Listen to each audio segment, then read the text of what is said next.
Ayan po mga Katsukiboy, nilinisan yung parking area mga Katsukiboy.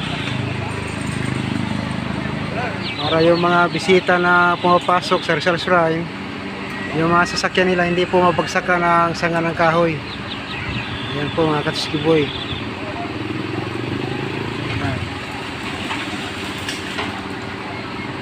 Ayan po sila sa itaas. Ito po ay programa ng Dapitan City. Mga empleyado po ito ng city government, mga Katsukiboy, itong trabaho. Mayroon daw paligsahan na darating dito sa Rizal Shrine na gaganapin. Ayan po yung masakyan nila. Maya maya po mga Katsukiboy, magiging malinis na po ito mamaya. Sa ngayon medyo makalat pa yung paligid mga Katsukiboy kasi hindi pa tapos yung pagpoto nila ng mga sanga ng kahoy sa gilid ng parking area.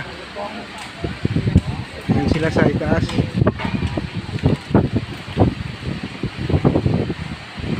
Ayan mga Katsukiboy.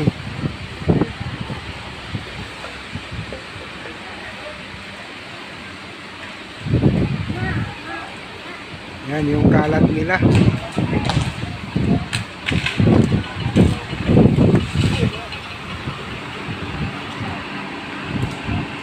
Maya maya malinis na po ito maya maya.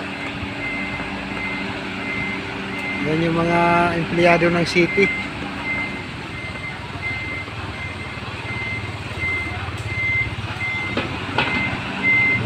Yan mga Katsukiboy.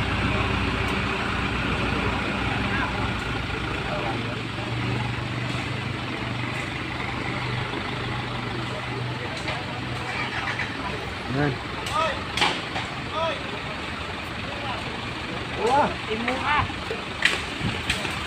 Yan mga Katsukiboy. Kasi minsan yung mga sanga ng kahoy bumabagsak po sa sasakyan ng mga bisita na nakaparada po sa labas. Sayang, ang bago pa naman ang mga sasakyan nila tapos nasisira.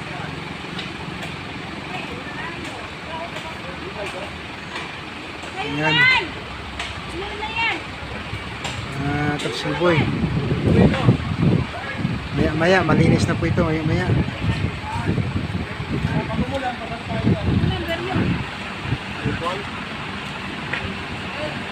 Yan yung mga sasakyan ng city. Ito yung kargahan ng mga sanga ng kahoy na pinuputol nila.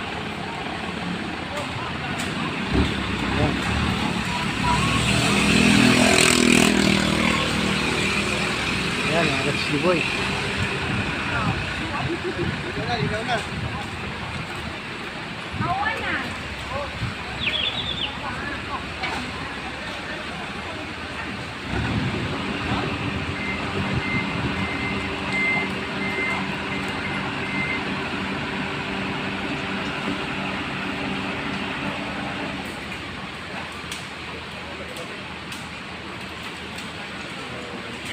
Ayan sila. Pinakarga na po nila sa sasakyan yung mga sanga na nilaglag. Yung mga pumutol din sa itaas.